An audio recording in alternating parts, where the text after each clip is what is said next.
Moja ya kitu unatakiwa ujue kwamba miungu ina wivu, na ulipomkana shetani ukaikana na hiyo miungu, baba zako na baba wa baba zako walikuwa wanafanya ibada hizo, na ndio maana walikuwa wanafanikiwa. Your fathers and great grandfathers were doing those rituals. Sasa wewe umeikana, now you deny them. Tena bahati mbaya umeikana bila ufahamu. Unfortunately, you do that without understanding. Sasa umeingia ndani ya kanisa, now you come in the church, hauna ufahamu wa kiroho, you lack spiritual understanding, ya kwamba kuna kiwango ambacho miungu hufanya malipizi, hufanya vita, that there is a level gods do revenge, do wage war against.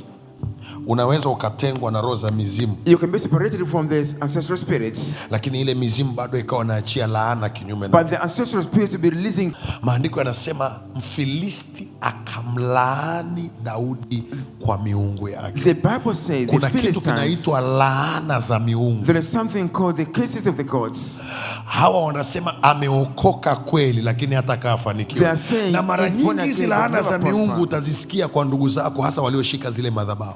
Normally these curses you see, we find them from relatives who are holding those altars. Nisikilize. Listen. Ukiona mtu mkubwa wa familia, if you see a great man in the family, anayeongoza matambiko, who is leading the rituals, wewe umeshaokoka, and you are born again, alafu umejitenga na zile roho, and you separate yourself from those spirits, ujihusishi tena, you are not involving yourself with them, alafu kamsikia ananena mabaya kinyume na wewe, and you hear him speaking bad things against you. Mtu anaongea kinyume na wewe, ni madhabahu inaongea kinyume. The altar talking against you. Ile madhabahu inanena laana kinyume na Mungu uliyempokea. That altar is speaking curses against you. Usipokuwa makini, utakachoshangaa utakuwa unamfikiri ni yeye. Yeye anakulaani kwa miungu yake. If you are not careful, you might think it's he. Wewe kazi yako inatakiwa iwe ni nini? Kuyaokota yale maneno anayoyasema na wewe ukayashughulikia kwenye madhabahu yako. Your assignment. Ukizarau ukamgeuza kuwa adui yako, hiyo vita umeshashinda. Utakuwa maskini na utafanana na maneno aliyosema. If you despise, you make him your enemy. That war you will fail.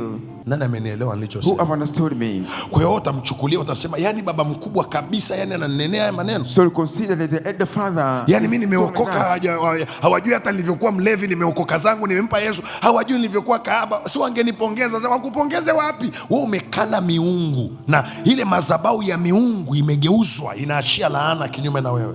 In fact, so unakaa katika wokovu, baada ya muda unashangaa mambo yako yanaharibika. You are in salvation, but after some time you see your things are na wengine wanasema tutaona, si tupo hapa. Some of them will say we shall see, we are here. Sisi ndio wazee wa mji. We are the elders of the city. Hatarudi tu huyu. He must come back. Hana mahali atakapofika. He will reach nowhere. Wewe unafikiri ni wao wanasema, unalaaniwa kwa miungu yao. You think them speaking ambayo umeikataa na kujitenga nayo. But you are cursed by their gods that will reach. Halafu baada ya muda ile miungu inaanza kufanya vita na wewe. After some time those gods are attacking you. Inaweza kufanya vita na uchumi wako. They are waging war against your finances. Vita na uzao wako. War against vita your na watoto wako. Against your vita na masomo yako. War against your vita na tumbo lako la uzazi.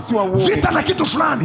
Baada ya muda, after some time, unashangaa mambo yanaharibika. You are surprised things are destroyed. Umelaaniwa. You are cursed. Wameitamka laana kwa miungu yao. They spoke curse by their gods. For you to access the anointing of possessions, kwa wewe kupata upako wa kumiliki, you must know who is the God of your fathers. Lazima ujue Mungu yupi na baba yako, so you can align with him or you can deny him. Ukaungana naye au ukamkataa. Abraham kabla ya kubarikiwa, Abraham before he was blessed, jambo la kwanza Mungu alimwambia, toka wewe katika nyumba ya baba yako. Siwekagi misingi juu ya misingi, na vunja msingi ili nijenge msingi. I don't erect a foundation upon a foundation. I break a foundation to erect another foundation. Mwambie jirani yako, ni utaratibu wa kiroho. Tell your neighbor, this is a spiritual procedure. Mungu hajengi msingi juu ya msingi. God does not erect a foundation upon a foundation. Mungu hanajenga msingi mahali ambapo hakuna msingi. God erect a foundation where there is no foundation.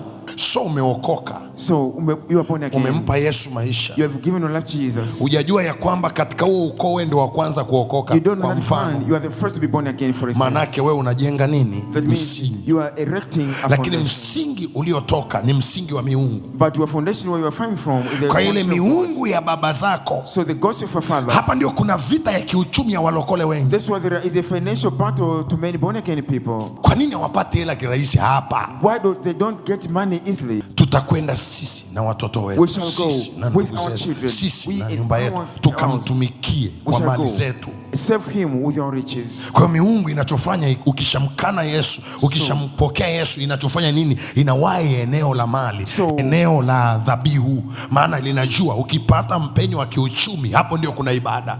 Dhabihu ndio ibada, sio kuja kanisani. So you are offering sacrifice in the worship, not coming to church. Si sifa kuja nyumbani mwa Bwana mikono mitupu. It's not good to come to the house of God empty. Wewe unakuja tu sema hata Mungu anajua, anauona moyo wangu. Utabaki empty. mtu mwaminifu sana, lakini utakuja gundua ibada inatimishwa kwa dhabihu.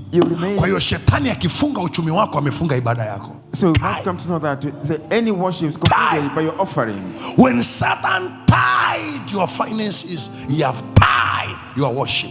Because you can never be around Jesus empty-handed. Moja ya kitu miungu inafanya, one of the things the gods are doing, inafunga uchumi wako, they tie your finances, ili ifunge utoaji wako. to tie your giving. Utoaji wako ukifungwa, when your giving is tied, ibada yako imefungwa. your worship is tied. Kwani ibada ni dhabihu. Because worship is giving. Unaona hatari hiyo? This struggle, failure, kushindwa, debts everywhere, mikopo kila mahali. Everywhere you have debts. You are crying, you don't even have something to give to God. That means it's your worship have been closed. Huna kitu cha kumpa Mungu, ni kwamba ibada yako imefungwa. Ingawa kila siku unakuja kanisani, although you come to church every day, ingawa kila siku unainua mikono, although every day you raise your hands, mheshimu Bwana kwa mali zako, honor God by your riches, na kwa malimbuko ya maongeo yako, and by your first fruits. Hebu kaa vizuri unisikilize. Unanielewa ninachosema? Do you understand what I'm saying? Uchumi ukifungwa, when your finance is tied, ibada imefungwa, your worship is tied. Na miungu ili kumkomeshe kwa and the uamuzi gods uliochagua, to deal with you for your decision, iko tayari kuache uende kanisani lakini usiwe na sadaka. They can allow you to come to church, kwa sababu kazi ya miungu ni nini? Ni kuabudiwa. Miungu nini? Ni kutolewa kafara na sadaka. Kwa hiyo hawawezi kukuruhusu uwe na hela ukamtumikie Mungu mwingine. So tunakubana mpaka mahali ambapo utarudi na kusema ya kwamba jamani, baba mkubwa unanisaidiaje? Nakwambia lazima urudi kwenye asili. Watu wengi hawajui mizimu ni nini. Namba moja, mizimu ni nguvu ya jadi. Unajua maana ya nguvu ya jadi? Nguvu ya jadi. This traditional power is a supernatural power that block people down. Ni nguvu ya jadi inawapeleka watu kwa chini. Mtu mmoja aliitwa akaambiwa, unajua ni kwa sababu umeokoka, ukirudi kwenye familia tukaendelea na michakato yetu utatoboa. Hata watu wengine wako hapa wanajua. I know you are born again. Unaitwa hadi kikao na watu wa ukoo wanakuambia mateso haya umeyataka wewe mwenyewe. Nani amekwambia uende kujiokoke huko? Urudi tu tuendelee na mambo hapa tunaoendeleaga nayo. Na unafanikiwa. Angalia tangu uokoke haujafanikiwa. Wazee wana hasira na wewe. Wanazungumza nini? Wanazungumza nguvu ya jadi. They are talking in the way that's number one. Talking like this, they mean they are talking. Wanazungumza ni si tu nguvu ya jadi. Not only the power of the traditions. Miungu ni nini? Mizimu ni nini? What ancestral spirits? Ni nguvu ya asili. These are the natural power from the clan.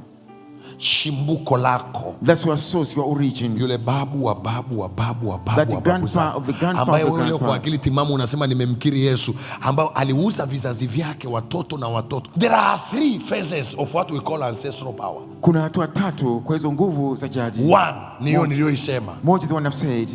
2 ni hii ya pili niliyoisema. The second I've said. The third. Miungu mizimu ni nini? What are the ancestral spirits? Ni roho za wafu ziishizo. These are living spirits of the dead people. Living spirit. Unajua watu wamekufa lakini wanaamshwa. You know, people are dead but they are invoked. Kwa lazima ujue unadili na level ipi ya mizimu hapo. So you must know what kind of level. Kuna wengine wanadili na level za wafu, kuna wengine wanadili na level ya jadi, kuna wengine wanadili na level ya asili au chimbuko. You need to know. Umenisikia nilichosema?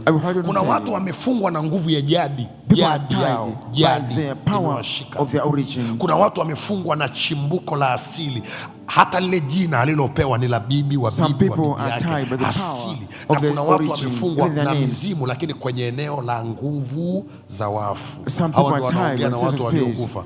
Sasa kuna saa tukihubiri hapa tunasema wewe unayeteswa na mizimu kwa sababu unaota watu waliokufa. Sema mimi amkini mizimu sina, maana sijawahi kumuona mtu yote aliyefanyaje aliyekufa. Kumbe unapati B ya nguvu ya jadi au nguvu ya asili. So miungu inayofanyaga cha kwanza, ndio maana nilikuwa nagusia hiki kitu kinachoitwa tambua ni nani Mungu wa baba zako, kwa sababu huwezi kuwa na nguvu ya utajiri ambayo inakuja tu kama bonus pa. It does not have a origin from your fathers. That's a deception. Kwa kuna watu wengine hapa ni kama mnaanza msingi, ndio maana ugumu mnaokutana nao. So some people here like you are now building the foundation. That's why you're facing difficulties. Hivi naeleweka ninachosema? It's like you are starting a certain foundation. So miungu ilichofanya cha kwanza, imewahi kwenye milango yako, imezuia usipate kazi, imezuia usiolewe, imezuia usiwe na wepesi kwenye uchumi, imezuia hichi. Kila kitu cha kwako ni kama kimefungwa kila kona. Kwa nini wamekupitisha kwenye jaribu gumu la kiuchumi? Wanajua kabisa uchumi wako ndio ibada yako. They know that your finances, that is your worship. Kwa hiyo tunaposema ni nani Mungu wa baba zako, so when you say who is the God of your fathers, kuna maeneo mawili. There are two areas. Eneo la kwanza, the first area, ni miungu is the gods iliyotembea na baba zako, which have moved with your fathers. Sitaka nisahau, I won't forget that. Sitataja mkoa ili usije ukaelewa. I want to mention the region. Nilienda mkoa fulani, I went to one nikakutana na tajiri mmoja, I met one rich person, very rich person. Nikimwombea anafunguliwa kabisa. When I pray for him, is delivered. Alafu baada ya muda, after some time, nikamwambia unaonaje uokoke? I said, how do you find salvation? Akaniambia mimi siwezi kuokoka. I said, I can't be born again. Nikamwambia kwa nini usiokoke? I said, why? Akaniambia mimi siwezi kuokoka. I said, I can't be born again. Wewe nielewe tu siwezi kuokoka. Just understand. Lakini mchungaji, asante kwa maombi. But pastor, thank you. Na sadaka yake ni milioni 2. Kwa kila nilikuwa nikipita kwenye ule mkoa, so every time I went to that region, lazima akisikia popote nilipo atalipa gharama zote za pale nilipo. When he hears I'm somewhere, he must pay everything. Na nikiondoka ananipa na fungu. And when I leave, he gives me la pesa, some bunch of notes. Sasa nikamuita tena kwa sababu ikafika mahali sadaka zikakataa. Mungu akaniambia hakuna kuchukua tena sadaka yake. God told me, don't take huyu mtu usijihusishe naye tena. Don't involve this man again. Nikamuita, nikamwambia, kwa nini hutaki kuokoka? Old man, why don't you get Akaniambia, he said, wewe elewa, mimi siwezi kuokoka. Just understand, I can't be born again. Unaniona nilivyo tajiri na you see the way rich I am, ni matokeo ya baba zangu. It's the result of my fathers. Ninapookoka maana kuna vitu utataka niache ambavyo when I'm born again, you want me to leave some things which have been conditions by my fathers to continue with them. Akaniambia wazi, tuko wawili. He told me openly, it was two of us. Akaniambia nikiokoka kuna vitu utataka niache. When I'm born again, there are things you want me to leave behind. Ndio vitu vyetu sisi tunavyovitekeleza. These are things ambavyo vinatusababisha sisi tuwe matajiri hivi. Na huu tajiri unaoona unatokana na hivyo. Hii jadi yetu sisi. This rich what you see is coming from those things. Sina mganga, sina mchawi, lakini nina asili. But there is na nisikushangaze tu, huyu mtu pia ni mzee wa kanisa mahali. This person also is the elder of the church somewhere. Lazima ujue hii miungu unayopambana nayo iko kwenye level gani. You must know the gods of fighting against. In what level they are. Ni level ya asili? Are they in the level of this nature? Ni level ya nguvu ya jadi? Are they in the power of the cultures? Ama ni level ya wafu? So tunapozungumza kwa habari ya nguvu ya kupata utajiri, hata nikuonyeshe leo kwa nini umeokoka na milango yako imefungwa. I want to show today why are you born again. Kwa nini baada ya kuokoka ni lazima utumie nguvu kubwa, unasukuma mlango, unaombea mlango mpaka ufunguke, lakini ulipokuwa hujaokoka ni kama unaona milango yote inakukubali. Ukienda unakubali huu, unakubali huu, unakubali. Sasa lakini sasa hivi lazima uombe ufunguke, lazima usukume ufunguke. What's wrong? What's the problem? Nataka ujue miungu inafanya vita kwenye eneo la uchumi. Kwa nini inafanya vita kwenye eneo la uchumi? Haitaki ibada ya kweli. Na ndio maana makanisa ya kilokole mengi ni masikio. Why are they fighting? Because they don't like the true worship. Because that's why many churches of born again people are vitu siwezi kuongea hapa. There are things I can't talk here. Lakini hakuna watu tunatia aibu kama walokole. But there are no people who are really disgracing the world. No everything, no anything. Akiinuka hata mtu mwenye neema anayefundisha kama hivi akaonyesha matokeo, wanamjaji, wanasema Freemason.